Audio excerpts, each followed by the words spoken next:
Audio Jungle. Audio Jungle. Usia lanjut dapat dikatakan orang yang berumur panjang dan bisa dikatakan juga menua. Nah, menua itu artinya dia dari tahapan kecil, pemuda, orang dewasa, orang tua, dan umur lanjut. Nah, tentu Anda mengenali ciri-ciri orang yang menua. Dan itu tidak bisa ditolak karena memang sebuah alur yang panjang, garis yang panjang dari usia 0 sampai hidup sekarang. Dan itu tidak bisa diingkari. Ada 12 ciri ya. Ciri pertama adalah kerutan dan garis halus di wajah. Tentu wajah kita tidak akan bisa semulus ketika muda. Dan kita menyadari ya, dan itu banyak kerutan-kerutan di sana. Bagaimanapun bisa diubah ke salon, ke glowing, tetapi lambat laun juga akan muncul kerutan itu sejalan dengan elastisitas kulit yang menurun. Jadi disadari, diterima, dan ikhlas bahwa ciri menua adalah kerutan dan garis yang halus di wajah. Ya.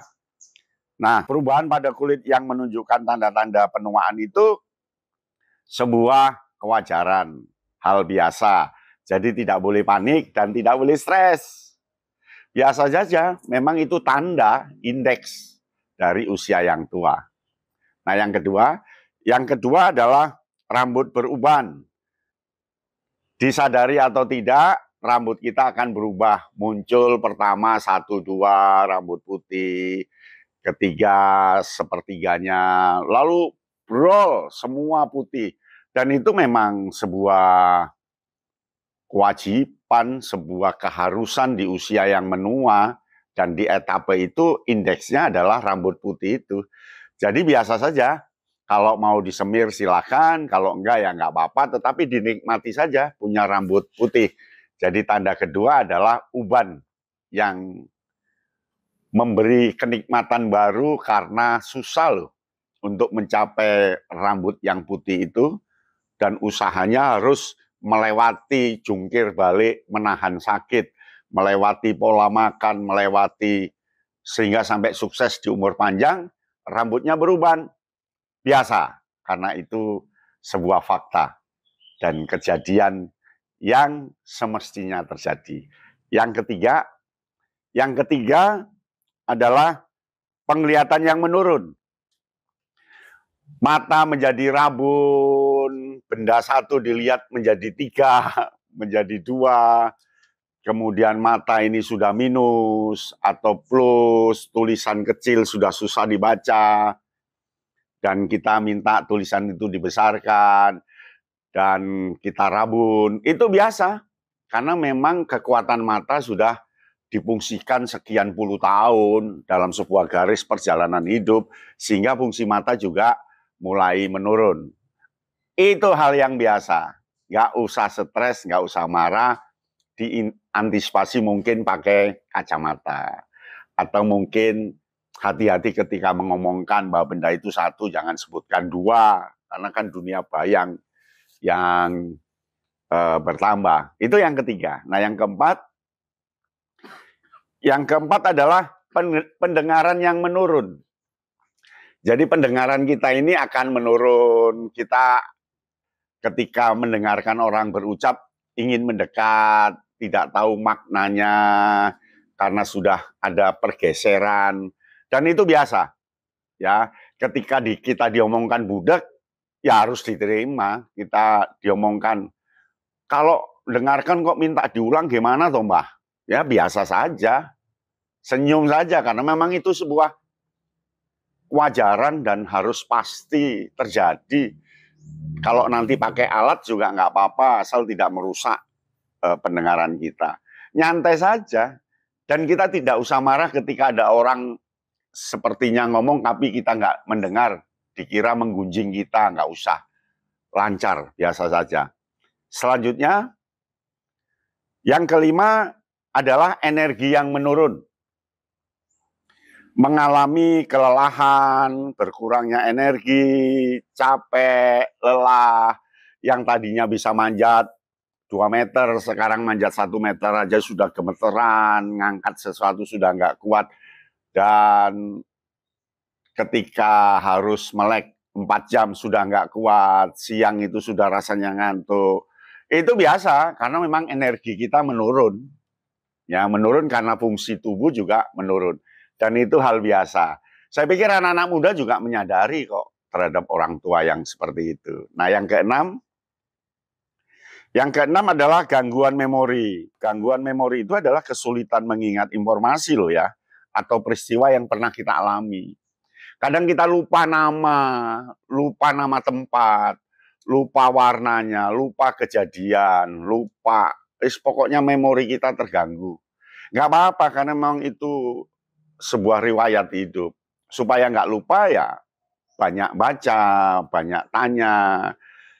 Mbah kok nggak ngerti nama cucunya toh Mbah? Iya lali ya. Katakan saja dengan jujur, iya lupa saya dengan nama cucu saya. Oh, dengan cucunya kok lupa. Mohon maaf Le, jadi ingatannya. Saya pikir anak muda akan menyadari atas kelupaan itu. Ya, kadang-kadang kita lupa nyebut nama. Ingat tapi ngomongnya nggak bisa. Sehingga kita tanya, itu siapa itu? Siapa anakmu nomor pertama itu? Padahal cucu yang dulu kita gendong, kita lupa namanya. Tidak apa-apa, itu hal yang wajar. Nah, yang ketujuh adalah perubahan fisik. Jadi orang yang umur panjang, usia lanjut, itu punya perubahan fisik loh. Pada postur tubuh, yang tadinya tegak menjadi agak bungkuk, berat badan, kekuatan otot, osteoporosis, dan lamban ketika jalan. Ya, itu hal biasa karena memang perubahan fisik itu terjadi ketika di umur lanjut. Perubahan fisik itu sesuatu yang alamiah dan itu petanda, nggak apa-apa. Kan aneh kalau orang yang umur panjang, usia lanjut, fisiknya seperti anak muda, yang enggak lah. Pasti ada perubahan fisik di sana. Ya, yang kedelapan adalah kesulitan bergerak. Jadi kalau sudah semakin uzur, semakin tua, umur panjang, itu susah bergerak. Contohnya dari duduk mau berdiri itu susah. Dari berdiri mau duduk juga susah. Kadang pegangan tangan, pakai tongkat. Nggak apa-apa, gunakan aja tongkat. Gunakan apa? Karena memang itu kenyataan. Mengapa harus kita hindari? Jadi kesulitan bergerak itu ya biasalah. Contohnya kesulitan berjalan, berdiri, gitu loh ya, melakukan aktivitas fisik, pokok serba kesulitan lah. Dan itu tidak apa-apa, sebuah hal yang wajar. Nah, yang kesembilan adalah perubahan emosi.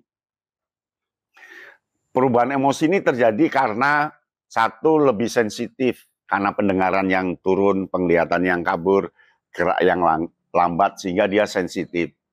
Bahkan marah-marah, nggak boleh. Tahan sensitifnya, tenangkan hati, tenangkan pikiran, nggak usah sensi, nggak usah emosi, nggak usah marah-marah, itu kenyataan, ya. Sehingga kita itu, wah marahnya berlebihan. Cucu kita ngomong, Mbak ini sekarang marah-marah isinya, tiap hari marah, jangan. Terima apa adanya, memang itu warna perubahan dari usia muda ke usia tua, umur panjang, dan itu sebuah indeks ya, sebuah tanda biasa saja. Kemudian yang ke-10 kesulitan tidur. Jadi yang ke-10 kesulitan tidur. Semua orang tua, semua orang yang uzur, umur panjang, itu sulit tidur yang nyenyak seperti waktu kecil, waktu muda. Paling tidurnya hanya 4 jam. Gitu. Oleh karena itu diimbangi sore hari. Kurang tidur ini hal yang wajar. Jangan dianggap penyakit insomnia lalu minum obat. Enggak. Ya, tenang saja. Ikuti alurnya mengalir. Waktunya tidur. Terbangun ya sudah, buat sholat, buat berdoa, atau buat apalah. lalu bisa tidur lagi, diberitahu orang rumah, diberitahu cucu, anak, bahwa kalau malam saya terbangun, jangan kaget, kadang batuk-batuk, biasa. Ya, memang orang tua itu sulit tidur. Nah, yang ke-11, penggunaan teknologi yang menurun. Apalagi dulu waktu kecil kita nggak punya teknologi seperti sekarang. Sehingga kita penggunaan teknologi itu menurun, menggunakan komputer sudah kurang cepat, menggunakan HP kurang cepat. Biasa, ya. Anggap itu hal biasa, bahkan buat hiburan saja kita bisa tersenyum akibat kelambatan kita, ya. Nah, yang ke-12 adalah perubahan gaya hidup. Kadang usia tua, umur panjang itu berubah loh, aktivitas sosialnya, pekerjaan, hobinya, gaya hidupnya sudah berubah. Mungkin dulu suka mencatat, sekarang dia melukis. Nggak apa-apa, beritahukan ke anak, beritahukan ke lingkungan rumah bahwa perubahan itu terjadi sejalan dengan situasi dan kondisi yang berubah. Gaya hidup nggak apa-apa berubah asal sederhana, menyenangkan orang lain, dan bermanfaat bagi kita semua. Nah, jadi tanda-tanda itu dapat bervariasi, tiap individu satu dengan individu yang lain berbeda-beda. Tidak boleh menyamakan. Ya, itu nggak bungkuk kok saya bungkuk. Itu jalannya nggak gontai kok saya gontai.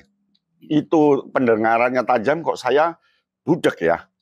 Itu penglihatan. Enggak, semua orang beda-beda.